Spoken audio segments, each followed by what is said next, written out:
Oh, what's going on, everybody? It's your boy C-Zar, and we are talking about stellar lumens today. Hit that like button, subscribe if you want to see more content like this, my friends, and let's get into it, okay? XLM here, sitting at about, what's that? That's at about 33.5 cents now. Looking like we're in a nice downtrend, but things are cooking up a little bit, you guys, on this 1 hour time frame.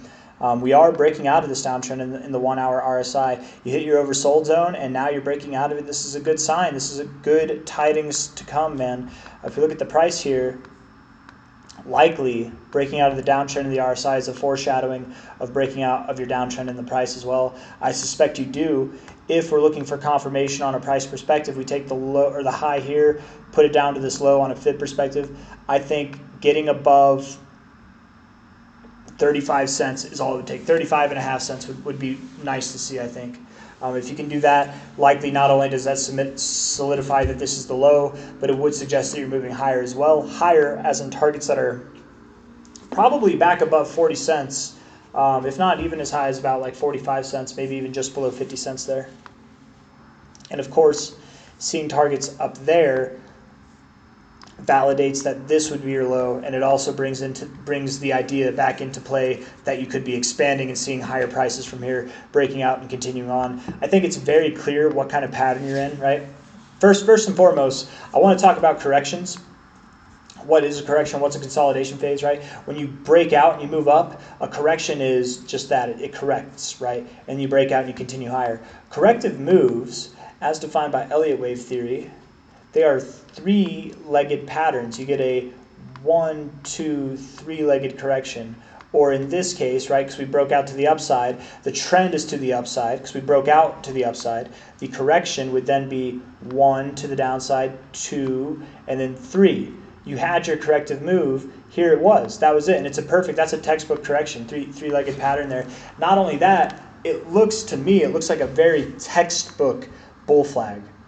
And generally speaking, the more textbook a pattern looks, the more textbook and true to that breakout move you stand, right? From this low, your breakout move would take you to about $1.90, right about $1.90. It's completely possible that you could fall below it. It's completely possible that you could go above it, but I certainly would expect that you at least do reach for something around $2 based off of this bull flag here, right? We've gone over it. We've talked about it plenty of times, but let's talk about what you would have to do to break out of it, okay? From a high here and going down, put a high here or a low there. That was not what I wanted to do. I meant to draw something like this. Get these lows in line. Yes, something like that, yeah. So breaking above, essentially what I can see here on a weekly basis, getting above 44 cents is what we want to see in order to see a breakout move into that next area, which is likely below $2, if not above $2, but something around $2, okay? On a daily aspect, what does this tell us? If we were to move up, if we just blast it through the roof right now, that would be at about 45.5 cents. If we took some time, a kind of standard trajectory, something like this, that could be about 43 cents. So between 43, 45.5 cents, certainly if you're at 45.5 cents or more, I would suspect that you are moving up to higher prices. You are in the middle of your next move up, just like this. I also suspect that this next move, wherever it takes you, which I think, again, it'll probably be above $1, below $2, but close to $2 is what I'm thinking. $1.54 to $2, if not $2.20 at the highest, okay? And the only reason why I'm thinking that you do move below $2 is because of the measure move here. But you could move, again, you could move above the measure move. You don't have to stop there. And there's plenty of things that suggest that we could see targets around 220 as well, okay? Where was I going right before I got distracted there? I can't remember. Oh yeah. That's what it was. While I do expect you to see a similar move like this in overall growth from this low, I would expect that this next move takes more time. Okay, so while this move on a daily aspect, you can argue that it started here and it ended here. That took about 20 days to complete itself. If this starts at this low here, or wherever it starts, maybe it starts at this low.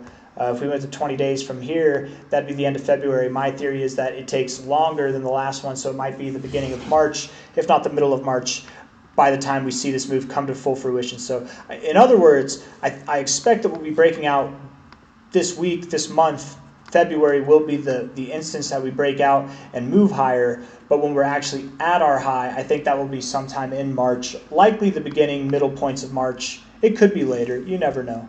But looking at the daily RSI here, we are reluctant to get oversold. Man, a bounce here would be really nice. I think if today could close green, that'd be really good. There's a lot of cryptos, I think, today that would stand to benefit if they close green. Just going over some of the videos that I've made tonight. Looking at the 4-hour RSI, looks kind of weak, to be fair. I would think you go lower, but you bounced right off of that. Let's look at the 1-hour RSI. What are you doing? The 1 hour looks good. That's it's a little conflicting, isn't it? Let's see. Low here to high there. Nope, that's too low. Let me get the actual low. Come on now. Low there. I don't know. I really don't know. The 1 hour makes me want to say you're going to go higher. Prove me right. Get above 34.5 cents, please. If you get above 34.5 cents, I think you are moving higher. Prove me wrong and get below 32.7 cents. If you see a 4-hour time frame or even a 1 hour time frame, maybe 2 1-hour time frames closing below 32.7 cents, then you likely will return to prices that are at, if not below 30 cents, as low as 27 cents even. But I don't think you go below that. I certainly don't think you go below this low. You never know, but I certainly don't think you do. And if you do, I don't think XLM's dead. I think it's fine. It's just the pump is going to be put off to a later date, right? But I don't think you go lower than that because, again, you're in this textbook perfect consolidation phase, which is also a bull flag. It looks too good, in my opinion, for you to go lower. And this bounce off of 382 is very iconic. I do think that you're going to bounce right off of that. So I guess I'll end the video on that note. Prove me right. Close above 34.5 cents. Prove me wrong and close below 32.7 cents. Okay.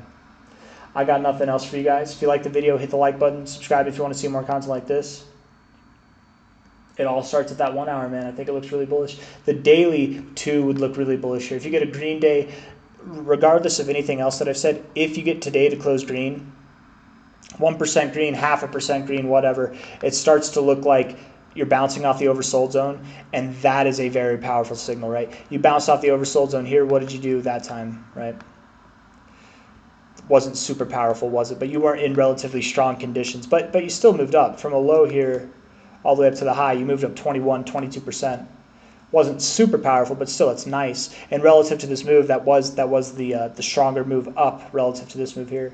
Relative to something like what you're seeing here, I would only imagine you'd see more growth. But all that to say, trust when I tell you, man, bouncing off the oversold zone really is a good thing, especially in moments like this. The weekly RSI just looks so poised, so proper. Higher lows right there. Bouncing off the 52, this would be a clutch, perfect area, I think, to find support, you guys. I really do. I don't know if I have anything else that I want to say, though. I think we've gone over everything, yeah. Yep. You know that you're on your way to prices that are above $2, or if not around $2. Whenever you see the price back above 60 cents. Okay, you get back above 60.5 cents, I would think that in a very short amount of time, within a 2-week span, if not 3-week span, again, assuming you get above 60.5 cents within a 2 to 3 week span, I think you would see prices above $1.54, maybe even as high as $2.20, yeah. All right, for real, I'm done this time. Hit the like button, subscribe. I appreciate you all for being here. I'll see you on the next one. Take care of yourselves and just bide your time, man. I think Stellar Lumens could go just a little bit lower from here, but really I think it's moving up. You know, when I say just a little bit lower, I don't mean anything significant. Like I would think we are moving up, but I gave you the areas to look for to validate or invalidate me. So take it easy, y'all. See you on the next one. Bye.